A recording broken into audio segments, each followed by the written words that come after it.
Okay, so maybe the most important video I'm going to do. I'm not sure. But I recently did a business thinking session. And for people that don't know what business thinking is, there's a book called Road Less Stupid.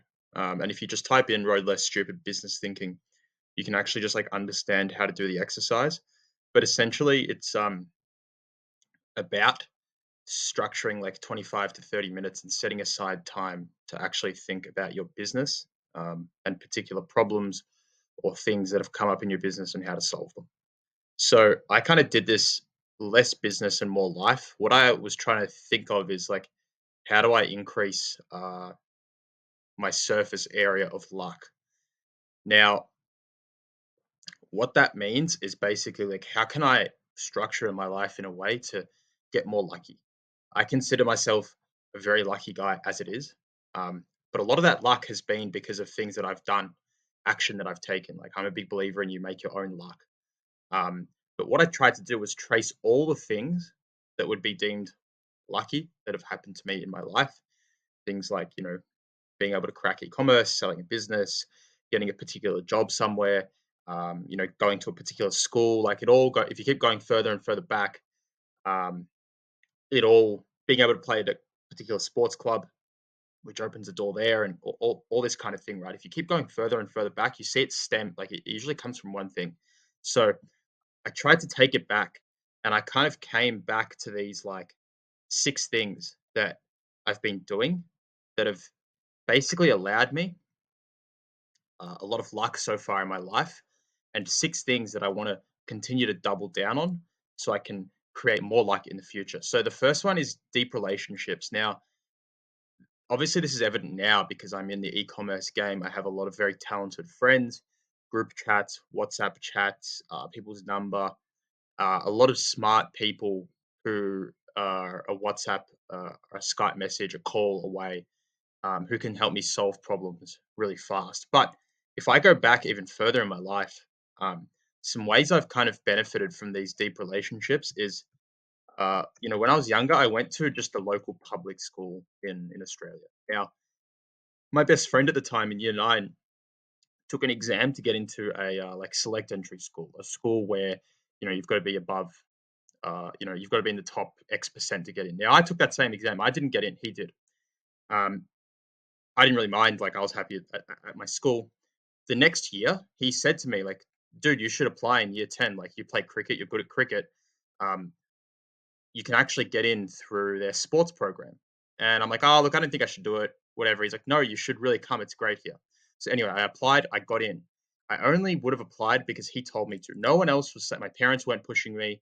They certainly didn't push. He said, go. And I ended up getting into this school, this kind of pretty, you know, elite school in terms of academics. And all of a sudden, I got thrust into an environment where everyone was smarter than me. And in a way, it kind of made me feel like a little bit like inferior. It put a little bit of pressure on me. And I'm a big believer in environment. But going to that school, 100%, I would not be in the position I'm in now if I didn't go to that school, if I just stayed at my local school, because frankly, at my local school, I was surrounded by mediocrity. And I was probably not the most self motivated 16, 17, 18-year old. So I kind of just got swept up in that environment. Um, so what I want to continue to do here is just like any relationship that I have now is I'm asking myself, how do I make that relationship deeper? If I know someone who I've spoken with online a lot who lives in America, you best believe that at the end of this year, I'm flying to America to meet that person uh, in person and deepen that relationship because I know that's going to create luck in the future. And also, it's great to have international friends and just for the mateship, but from that kind of aspect as well, right? So, how do I get deeper relationships? How do I improve my environment?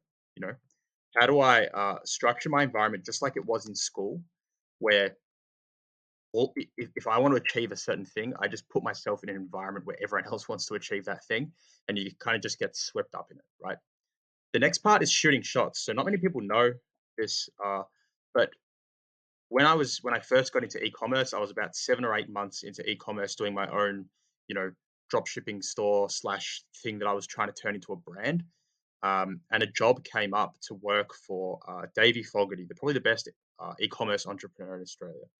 And uh, I shot my shot, meaning like I cold DM'd him on LinkedIn. I said, "Look, here are my Shopify screenshots. I need to work for you. I want to get on a call with you." I kind of bent over backwards to try and get a job with this guy because I knew I would learn so much. And lo and behold, I ended up getting that job. Um, and again, that job changed my life. I worked with him.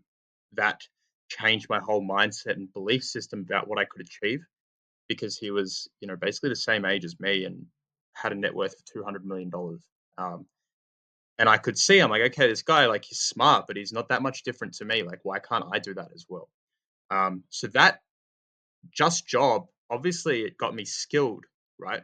But skills are one thing, and anyone can get skills, but it's the belief systems that are the most important thing. And that job changed my whole belief system and trajectory of life, basically.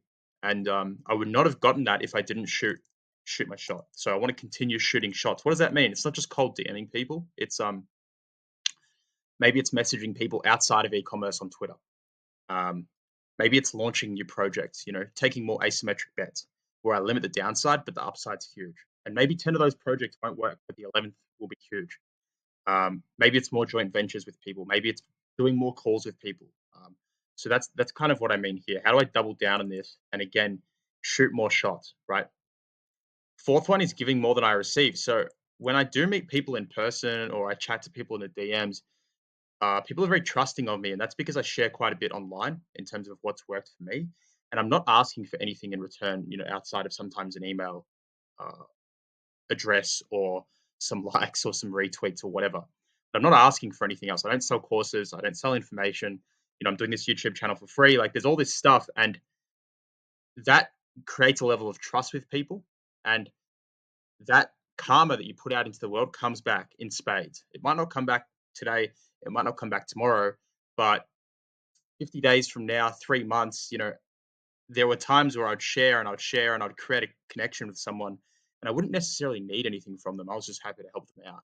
And then, it comes a time when 4 months down the line, shit, I go, oh shit, I'm in trouble here. I needed some information from that person. And then more than happy to help me because of how willing and open I've been. So again, I want to continue to double down on that and continue to build those relationships.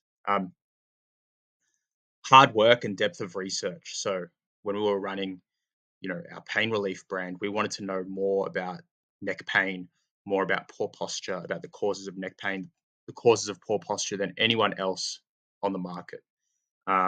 I remember when I was actually trying to get a graduate job out of uni, I did an exercise sports science degree. Now, anyone who knows that degree it's kind of like a bit of cardboard that you get out of a cereal box, the cereal box degree.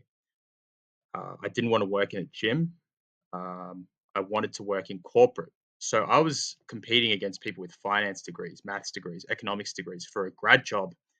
And what I did was I did a lot of hard work and a lot of research into how to game the system to get a grad job at this particular company, which I was able to get with the worst degree. I had the worst degree out of anyone applying there, and I somehow got it. So again, how do I double down on this depth of research? Have a deeper understanding of everything else that I do, have a deeper understanding than the next person, right?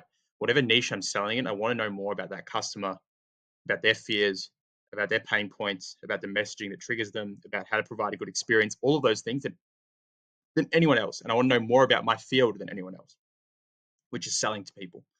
Um, the other one is delayed gratifications. This is a huge one. There was a point in time in our business when we first started scaling that we got significant payment processing holds. Now, up until that point, I had not taken a dollar out of the business. We had, I don't know, maybe a couple hundred grand in the business bank account. I had $10,000 to my name in my bank account. I had not taken a dollar out of the business. I had not spent anything on a car or a watch or anything like that. And that delayed gratification allowed us to not be impacted at all by holds, by payment processing issues, which allowed us to continue to scale. It allowed us to hire people. It allowed us to grow a lot faster than other people who are pulling money out of their business. So again, I'm thinking now, I'm lucky and fortunate to be in a position where I'm the wealthiest I've ever been. Um, money is not so much of an issue as it was, say, 1 year ago, 2 years ago. But I'm thinking again, can I delay my gratification where the Paul 2 years from now will thank the Paul today, right? Um, can I basically, in a sense, hoard as much cash as possible and deploy that into asymmetric opportunities rather than, deploy that into shit that I probably don't want anyway, um, to make even more, cash. So that's how I'm trying to think now, right? Not hoarding just to watch it stack up in a bank account, but again, shooting shots, right? It comes down to here. But I can't shoot shots if I don't have ammo. So that's where this delayed gratification. And then pivoting on a dime. So there have been multiple times in my life where I dropped out of uni to work a sales job. That didn't work. I pivoted, went straight back to uni. Um, Realized that that was a shitty degree. So I didn't want to work in a gym. So I tried to get into corporate. Realized corporate wasn't for me. Went to a smaller marketing agency. Realized that smaller marketing agency wanted to me. I wanted to work in sport. Pivoted again. Got a job in sport. Realized that the whole thing was a scam and I wanted to do my own thing and be an entrepreneur. So I pivoted again. So I've pivoted a lot of times in my life. A lot of times when people have said, no, stick in that career path. Um, I've, you know, tried to remain as objective as possible and think, what's actually going on here? What are the results telling me? Boom, can pivot on a dime. And I've actually done that within my business, right? Um, there have been products that have stopped working, particular offers that have stopped working. Rather than kind of whip a dead horse, we've quickly pivoted the business, and you know had momentary setbacks, but have been then allowed to grow again. So I've looked at all of these different things when I'm doing my business thinking, and I'm thinking, how can I do more of this? How can I structure my life in a way where I make deeper relationships with really smart people? What does my environment need to look like? What shots am I not taking now? How can I shoot more while limiting the downside? How can I keep giving more than I receive, on more platforms? Uh, what research am I not doing? What don't I know about my customer, about my business model? And then who has that information? Who do I need to speak to get that information? Where in my life can I continue to delay gratification to reap even more rewards later down the line?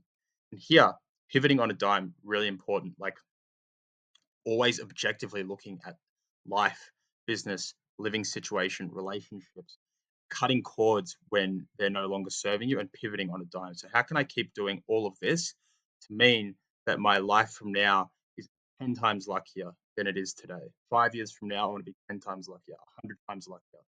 Um, because I'm a big believer that you can create your own luck, um, and increase the surface area of luck. Uh, so that's kind of how I'm thinking about it. Let me know what you think in the comments. Bit of a different video than what I've usually done. Um, yeah, to my 98, 99 subscribers, let me know what you think.